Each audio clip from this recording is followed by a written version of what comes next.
नमस्कार मैत्रिणींनो, शुभांगी रेसिपीजमध्ये आपले सर्वांचे स्वागत। सर्वांना गणेश आगमनाच्या हार्दिक शुभेच्छा।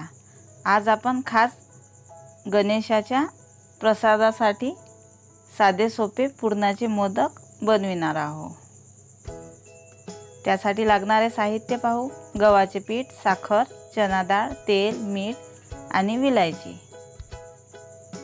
मी एक लहान ग्लास हरभऱ्याची डाळ घेतली आहे।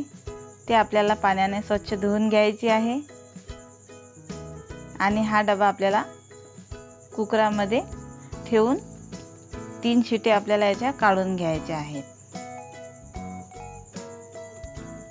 गॅसवर मी कुकर ठेवला आहे आणि याच्या 3 शिट्ट्या काढून घेत आहे।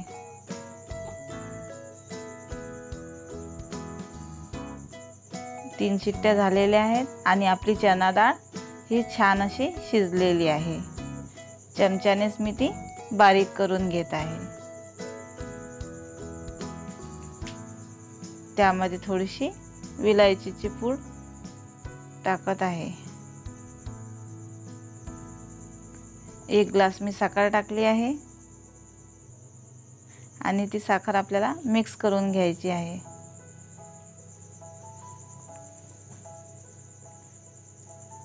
यामध्ये थोडीशी विलायची पूड घालून घेऊ। साखरेला पाक येईपर्यंत आपल्याला ते शिजू द्यायचे आहे।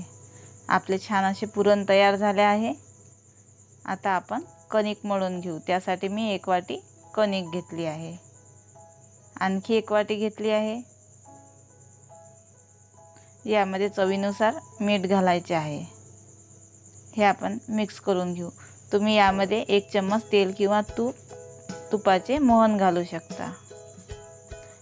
यामध्ये आपल्याला थोडं पाणी घालून याची कणिक आपल्याला घट्ट अशी मळून घ्यायची आहे। आपली कणिक मळून झाली आहे। 5 ते 10 मिनिटांसाठी मी ते झाकून ठेवत आहे।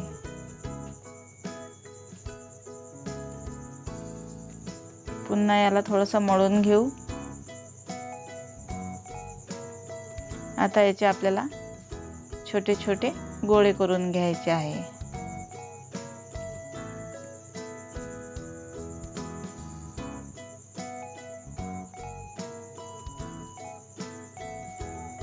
अर्धी वाटी मी शिजवलेले पुरण घेतले आहे। एकसारखे आपल्याला गोळे करून घ्यायचे आहेत। हातावरच मी याची पाती करून घेत आहे। खोल अशी आपल्याला याची वाटी करून घ्यायची आहे आणि त्यामध्ये आपल्याला पुरण भरायचे आहे। पुरणाचे सारण भरायचे आहे आणि जवळ आपल्याला ह्या अशा घड्या पाडायच्या आहेत।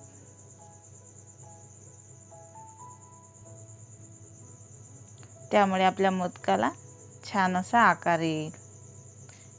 आणखी एक मी मोदक बनवून दाखवत आहे।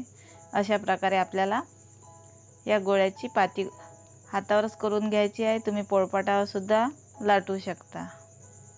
यामध्ये आपल्याला पुरण भरायचे आहे आणि हाताने त्याला जवळ अशा घड्या पाडून घ्यायच्या आणि त्याचा मोदक तयार करायचा आहे। हे पहा, आपला मोदक हा तयार झाला आहे। अशा प्रकारे आपल्याला सर्व मोदक तयार करून घ्यायचे आहे। आता मी गॅसवर कढई गरम करून त्यामध्ये तेल गरम करायला ठेवत आहे। तेल आपले गरम झाले आहे। यामध्ये आपल्याला मोदक तळून घ्यायचे आहेत।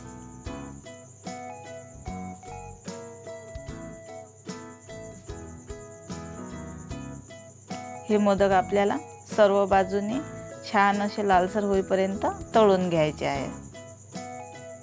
परतून घेऊ आणि सर्व बाजूने याला लालसर होऊ देऊ।